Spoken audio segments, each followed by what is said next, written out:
말씀 찾도록 하겠습니다. 말씀은 학개서 1장 1절에서 11절 말씀입니다. 학개서 1장 1절에서 11절 말씀 다 찾으셨으면 제가 낭독하겠습니다. 다리오 왕 제2년 여섯째 달 곧 그 달 초하루에 여호와의 말씀이 선지자 학개로 말미암아 스알디엘의 아들 유다 총독 수룹바벨과 여호사닥의 아들 대제사장 여호수아에게 임하니라. 이르시되 만군의 여호와가 이같이 말하며 이르노라. 이 백성이 말하기를 여호와의 전을 건축할 시기가 이르지 아니하였도다 하느니라. 여호와의 말씀이 선지자 학개에게 임하여 이르시되 이 성전이 황폐하였거늘 너희가 이때에 판벽한 집에 거주하는 것이 옳으냐. 그러므로 이제 만군의 여호와가 이같이 말하노니 너희는 너희의 행위를 살필지니라. 너희가 많이 뿌릴지라도 수확이 적으며 먹을지라도 배부르지 못하며 마실지라도 흡족하지 못하며 입어도 따뜻하지 못하며 일꾼이 삭을 받아도 그것을 구멍 뚫어진 전대에 넣음이 되느니라. 만군의 여호와가 말하노니 너희는 자기의 행위를 살필지니라. 너희는 산에 올라가서 나무를 가져다가 성전을 건축하라. 그리하면 내가 그것으로 말미암아 기뻐하고 또 영광을 얻으리라. 여호와가 말하였느니라. 너희가 많은 것을 바랐으나 도리어 적었고 너희가 그것을 집으로 가져갔으나 내가 불어버렸느니라. 나 만군의 여호와가 말하노라. 이것이 무슨 까닭이냐. 내 집은 황폐하였을 때 너희는 각각 자기 집을 짓기 위하여 빨랐음이라. 그러므로 너희로 말미암아 하늘은 이슬을 그쳤고 땅은 산물을 그쳤으며 내가 이 땅과 산과 곡물과 새 포도주와 기름과 땅의 모든 소산과 사람과 가축과 손으로 수고하는 모든 일에 한 죄를 들게 하였느니라. 아멘. 오늘 선포하고자 하는 말씀은 구멍 뚫어진 전대라는 제목으로 말씀을 선포하고자 합니다. 오늘 본문에서는 하나님의 책망이 학개 선지자를 통해서 내려지게 됩니다. 그 이유는 백성들이 하나님의 성전 짓기에 관심이 없었기 때문입니다. 사실 이 말씀을 이해하기 위해서는 배경을 어느 정도 이해해야만 합니다. 오늘 본문은 바벨론 포로 생활에서 돌아온 지 약 18년이 지난 시점입니다. 황폐해진 땅에 돌아온 백성들은 처음에는 열정을 다하여서 하나님의 성전 짓기에 열중했습니다. 그러나 그러한 노력은 2년이 지나지 않아 멈춰지게 됩니다. 왜냐하면 주변 족속들이 그들의 성전 짓기를 비방하며 방해했기 때문입니다.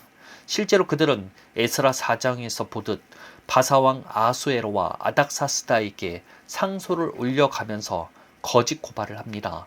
결국 아닥사스다 왕이 조소를 내려 강제로 성전 건축을 중단시켰습니다. 그렇게 16년이란 시간 동안 하나님의 성전 건축은 강제 중단과 더불어 백성들의 의지 상실로 멈춰지게 된 것입니다. 이에 하나님께서는 학개 선지자를 통해 이스라엘 백성들에게 경고하시게 되시는 것입니다. 그런데 저는 이 말씀을 보면서 주목하게 된 부분이 있었습니다. 그것은 하나님께서 말씀하시는 이스라엘 백성들이 겪고 있는 어려움이었습니다. 6절을 한번 읽어드리겠습니다. 너희가 많이 뿌릴지라도 수확이 적으며 먹을지라도 배부르지 못하며 마실지라도 흡족하지 못하며 입어도 따뜻하지 못하며 일꾼이 삭을 받아도 그것을 구멍 뚫어진 전대에 넣음이 되느니라.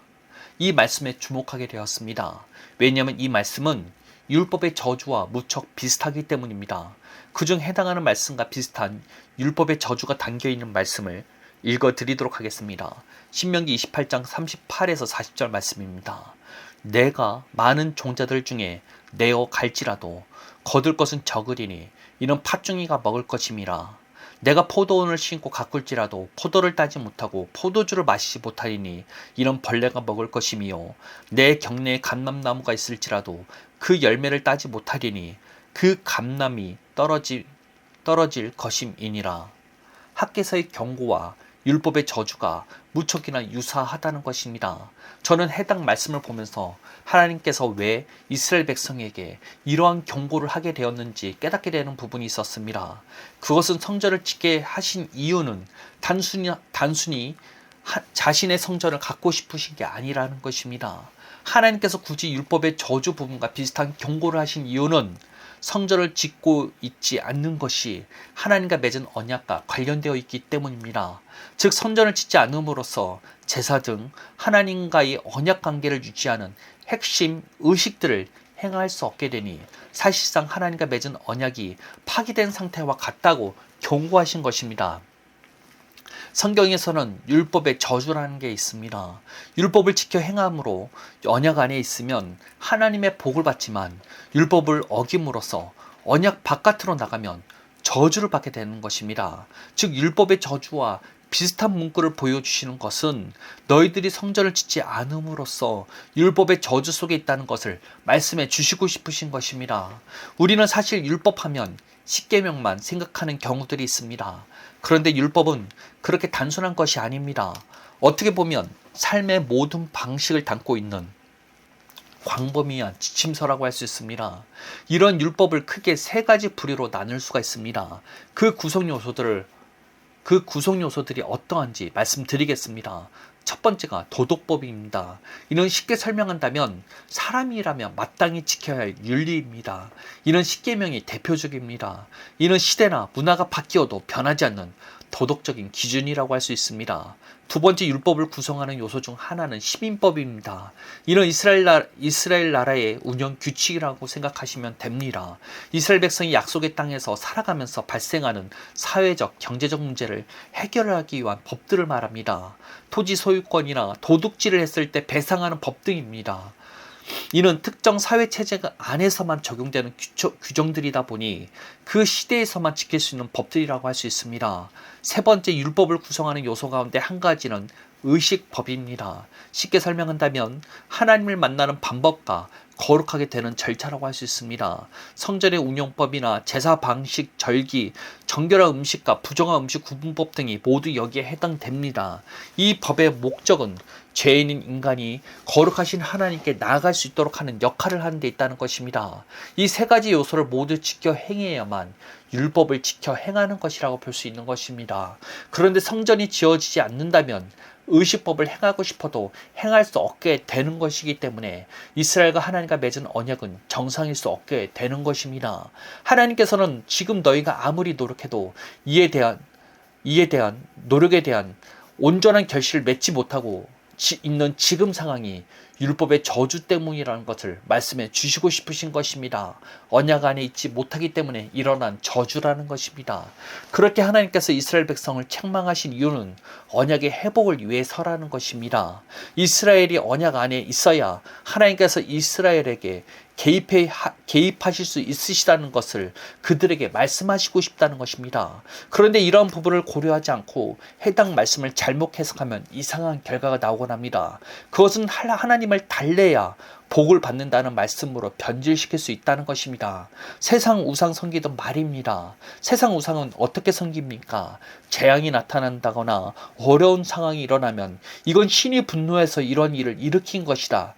그러니 그 신을 달래야 한다. 이것이 메커니즘이죠. 그런데 오늘 본문을 잘못 해석한다면 이와 같이 하나님을 바꿔버린다는 것입니다. 하나님의 성전보다 너희들 집 짓는 것에 열중해서 하나님께서 분노하셨다. 그러니 하나님을 달래드려야 복을 받는다. 이런 식으로 가르쳐버린다는 것입니다. 특히 오늘날로 적용해 버린다면 예배당과 성전을 연결시켜버리죠. 예배당을 하나님의 계신 성전이라 하며 이 성전 짓는 것보다 자기 먹고 사는 것에 열중한다며 비판해 버립니다. 그러니 성전 헌금을 작정하는 것에 대한 강요를 하죠. 사실 그동안 교회 안에서 그와 같이 가르치지 않았습니까? 건강한 교회를 다니신 분들은 이러한 교회를 경험한 적이 없으시겠지만 이러한 교회들 역시 존재한다는 것입니다. 저 역시 경험한 유형이고 말입니다. 그런데 학개서의 하나님께서는 절대 자신의 집을 지어주지 않는다고 이스라엘에게 분노하신 게 아니라는 것입니다. 자신을 달래야 복을 주시겠다 이런 의미가 아니라는 것입니다. 구언약을 성립시키는 성전이 없이는 언약 관계를 유지할 수 없으니 언약 안으로 들어올 것을 촉구하신 것이라는 것입니다. 이스라엘 언약 안으로 들어와야 율법의 저주에서 자유해지기 때문입니다. 황폐해진 땅을 회복하기 위한 노력들이 정당한 대가를 치를 수 있게 되기 때문입니다.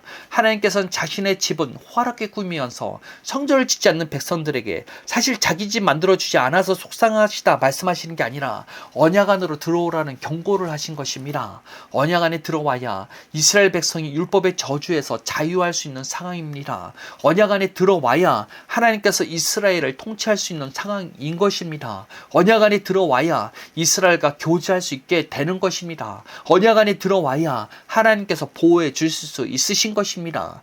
그렇게 하나님께서는 이스라엘 백성에게 율법의 저주와 비슷한 말씀으로 경고를 하시는 것입니다. 이스라엘과 맺은 언약을 회복시키기 위해서라는 것입니다. 언약은 이와 같이 중요합니다. 이 언약이 이스라엘에게 하나님께서 직접적으로 개입하실 수 있는 통로이기 때문입니다. 하나님께서는 절대 인간에게 강제적으로 개입하시지 않으십니다. 왜냐하면 인간에게 자유의지를 허락하셨기 때문입니다. 인간이 동의 없이는 절대 하나님께서는 인간을 강제하지 않으신다는 것입니다. 그렇게 언약은 자신의 삶에 하나님의 개입을 허용하는 유일한 문이라고 할 수 있는 것입니다.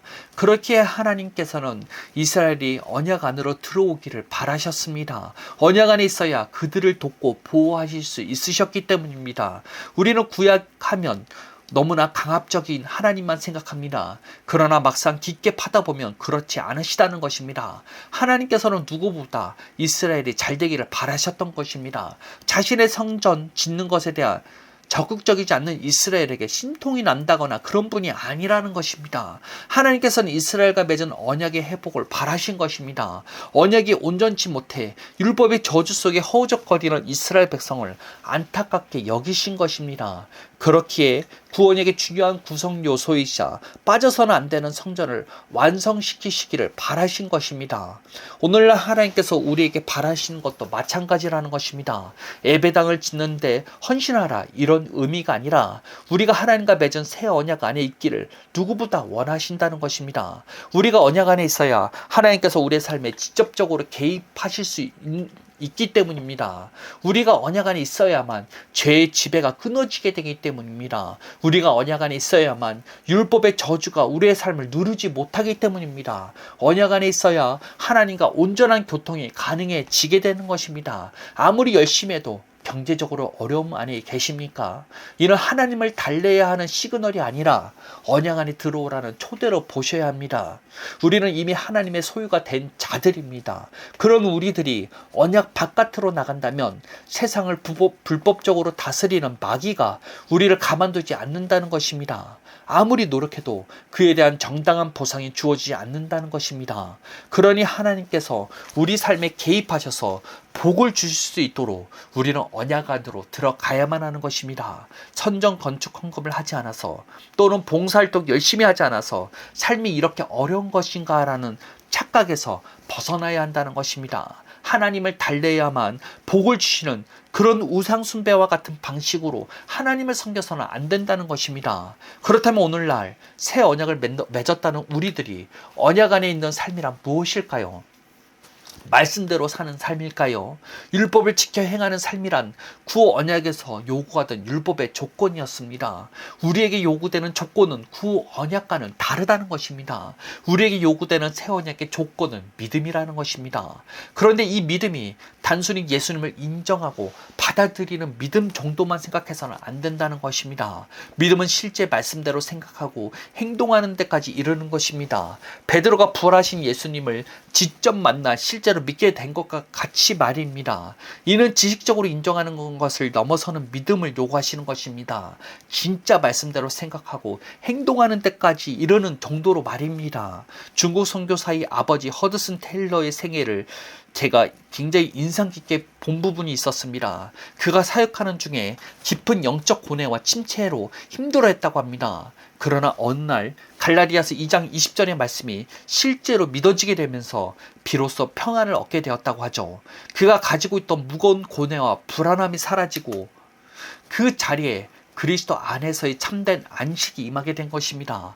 간혹 믿음의 천재들이라고 하는 사람들은 진짜 그냥 말씀대로 믿고 말씀대로 생각했죠. 썬다신 같은 경우 그가 예수님을 믿게 됨으로써 마을 사람들과 사제들의 미움을 받게 되었습니다. 그들은 썬다싱에게 독이 든 음료를 마시게 했으나 그가 독약을 마실지라도 자신을 해치지 못할 것이라는 주님의 말씀을 굳게 믿고 순수하게 마셨을 때 아무 일 없이 살아난 간증이 있습니다. 이 말은 독약을 마셔도 괜찮다 이런 말이 아닙니다. 새 언약이 요구하는 믿음은 베드로가 경험한 부활의 믿음, 썬다싱이 경험한 말씀대로 생각하는 믿음, 그리고 허드슨 텔러와 같이 경험한 믿어지는 믿음을 요구하는 것입니다. 말씀대로 실제로 믿으니 세상이 핍박하고 죽음에 이르게 하더라도 타협하지 않게 되는 것입니다. 이와 같은 믿음을 소유해야만 합니다. 그런데 어떻게 베드로와 같은 부활의 믿음과 썬다신과 같은 믿음, 허드슨 텔러와 같은 믿음을 우리 같은 일반 사람들이 소유할 수 있는 것일까요? 그것은 성경에서 나온 예수님의 말씀과 새 언약의 약속들을 나에게 이미 주신 것으로 믿고 감사하며 고백하고 선포하는 것입니다. 실제로 과학적으로도 인간은 자신의 말에 깊은 영향을 받습니다. 신경과학에서는 우리가 반복적으로 생각하고 말하는 내용이 뇌의 회로를 재구성하는 신경가소성을 일으킨다고 설명합니다. 이 신경가소성이란 우리의 뇌가 마치 컴퓨터처럼 고정된 것이 아니라 우리가 무엇을 반복하고 연습하냐에 따라 스스로 변하고 새로운 연결고리를 만들 수 있는 능력을 말합니다. 만약에 나는 할 수 없다, 나는 실패할 것이라고 끊임없이 말하면 우리의 뇌는 그 부정적인 말을 진실로 인식하고 그 방향대로 움직이도록 부정적인 회로를 강화하며 현실을 재구성한다는 것입니다. 즉 우리의 말이 의식과 정체성을 구성하는 데 중요한 역할을 하는 것입니다. 또한 부정적인 말을 자주 하는 사람은 자신이 믿고 있는 것을 확인해주는 정보나 증거만을 무의식적으로 찾아 받아들이고 자신의 실패를 입증하는 증거만을 강화하게 됩니다.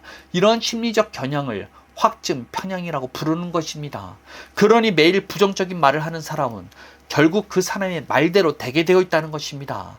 이처럼 우리의 말이 우리의 삶의 결과를 만들어내는 중요한 통로가 됩니다. 새 언약을 통해서 우리에게 허락되어지는 말씀들을 말씀대로 말하시기를 바랍니다. 말씀대로 말하다 보면 우리의 생각과 의식이 말씀대로 믿어지게 되어 있다는 것입니다. 그리고 그러한 믿음을 통해서 성령님은 우리의 삶에 약속들을 성취하시게 되는 것입니다. 이게 새 언약의 백성들이 실제적으로 언약 안으로 들어가는 길이라는 것입니다. 허드슨 텔러가 평소에 하나님의 말씀을 충분히 묵상하며 읊조려 왔기에 가장 힘들었던 순간 갈라디아서 말씀이 믿어지면서 평안을 얻게 된 것입니다. 우리도 그와 같은 것들을 경험해야만 하는 것입니다. 더욱더 구체적으로 말씀대로 말함으로써 우리의 삶에 심어야 합니다. 그 말씀이 우리의 삶의 능력으로 나타나도록 말입니다. 하나님께서는 그 말씀이 우리의 삶에 확실하게 심겨지게 하기 위해서 여러 가지 기가 막히게 될 상황들을 허락해 주시게 됩니다. 이를 우리들은 고난이라고 부르죠. 이러한 고난과 어려움 상황 속에서도 우리들은 상황에 휘둘리지 말고 말씀대로 말해야 하는 것입니다. 허든슨 텔러가 경험했던 그 말씀대로 믿어지는 경험을 우리도 해야 한다는 것입니다. 새 언약 안에 들어가는 법을 터득하시길 바랍니다. 베드로가 경험한 부활의 믿음을 여러분들도 체험하시길 바랍니다. 말씀대로 순수하게 믿음으로 능력을 경험한 썬다싱의 믿음을 소유하시길 바랍니다. 고난 속에서도 말씀대로 믿어지게 되는 허드슨 텔러의 믿음을 소유하시길 바랍니다. 당장 우리가 할 수 있는 일을 하시길 바랍니다. 아무리 노력해도 그에 대한 결과가 나오지 않아 괴로워하고 계십니까? 당장 닥쳐오는 상황에 매몰되지 마시고 말씀대로 말하시길 바랍니다. 이에 하나님께서 허락하시고 우리에게 주어진 것들에 주장하시고 감사하시면서 취하시길 바랍니다. 그럴 때 우리는 새 언약이 요구하는 믿음을 소유하게 될 것이며 언약 안으로 들어가게 될 것입니다. 죄가 우리를 지배할 수 없으며 율법의 저주가 우리를 누르지 못하게 될 것입니다. 새 언약 안으로 들어가시길 바랍니다. 승리는 이미 우리들에게 주어졌습니다. 기도하겠습니다. 하나님 감사합니다. 하나님의 말씀이 우리에게 능력이 됩니다. 우리가 그 말씀대로 말함으로써 주의 뜻을 이루겠습니다. 우리를 통해 주님의 뜻이 나타나길 바랍니다. 우리를 통해서 주님의 능력이 나타나길 바랍니다. 우리는 하나님의 뜻을 나타내는 자로서 말씀대로 말함으로써 주의 뜻을 이룰 뿐입니다. 그 결과를 나타내는 분은 하나님뿐이십니다. 당장 닥쳐오는 상황이 내가 보기에 당장 갑갑하고 변하지 않는 것 같아 보일지라도 우리는 순종하며 말할 뿐입니다. 우리가 믿음으로 반응하며 주님 앞에 나아갈 때 주님은 그 믿음대로 우리를 이끄실 것을 바라봅니다. 늘 함께 하시며 동행하여 주시는 주님께 감사드리며 이 말씀을 듣는 모든 자들이 깨달아 말씀대로 말하는 자들이 될 수 있도록 주님 이끌어 주옵소서. 늘 함께 하시며 동행하여 주시는 주님께 감사드리며 예수님의 이름으로 기도합니다. 아멘.